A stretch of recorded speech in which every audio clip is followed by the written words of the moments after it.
CMIE यानी कि centre for monitoring Indian economy, ये देश की सबसे प्रतिष्ठित संस्था है जो कि आंकड़े जुटाती है। और आज हम इसके कुछ आंकड़ों के बारे में चर्चा करेंगे। 10वीं के लगभग 2.5 करोड़ से ज्यादा बच्चे ऐसे हैं जो कि बिना परीक्षा के ही पास हो गए। लगभग 1.5 करोड़ से अधिक बच्चे 12वीं की परीक्षा देने का इंतजार कर रहे हैं। देश के लगभग 10 लाख बच्चे परीक्षा देकर अपनी परीक्षा के फल का इंतजार कर रहे हैं।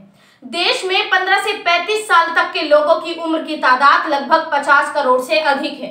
15 से 25 साल तक के युवाओं की तादाद 25 करोड़ है। CMIE के अनुसार गांव में बेरोजगारी की दर 14.3% है और शहरों में यही बेरोजगारी की दर 14.5% तक पहुंच चुकी है। CMIE का डाटा कहता है कि 14% से अधिक बेरोजगारी का डाटा सिर्फ शहरों की तरफ ही नहीं बल्कि अब गांव के इलाकों में भी चल पड़ा है। स्कूल के सामने एक अंधकार की स्थिति बन चुकी है। अब बच्चों को और उनके माता पिताओं को ये भी नहीं पता कि उनकी परीक्षा होगी या नहीं होगी, और अगर होगी तो उनके नंबर इंटरनल असेसमेंट के आधार पर दिए जाएंगे या फिर 12वीं की परीक्षा में जो अंक आएंगे उसके आधार पर दिए जाएंगे।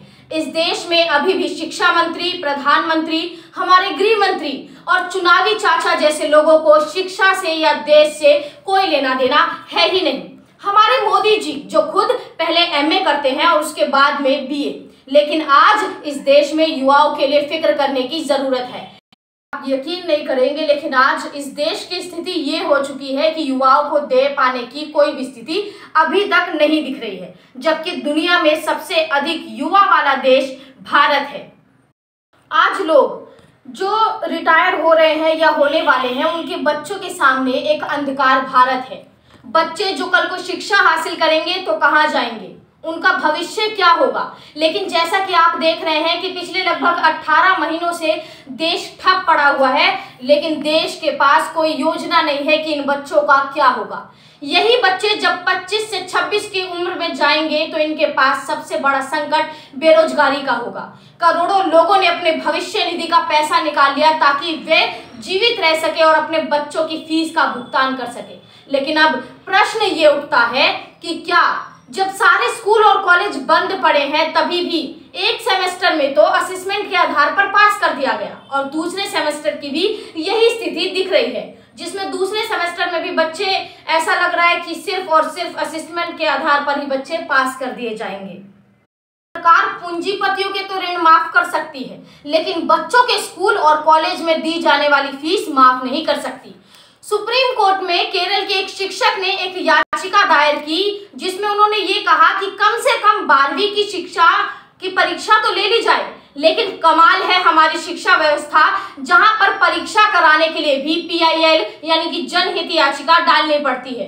कोर्ट के पास वक्त नहीं है इसकी सुनवाई करने का, लेकिन फिर भी वो सरकार के दिशा निर्देश का इंतजार कर रही है। सरकार की बेरोजगारी दर का डाटा इतना भयंकर है कि शहरों और गांव दोनों में ये दर 14% के पार चली गई है, जबकि पूरी दुनिया में ये आकलन है कि अगर बेरोजगारी दर 10% से आगे अग्रसर होती है तो समाज में सामाजिक असमानता, अक्रांतता यानी कि लूट, चोरी, छीना झपटी और डकैती जैसे कार्यों में वृद्धि होने लगती है।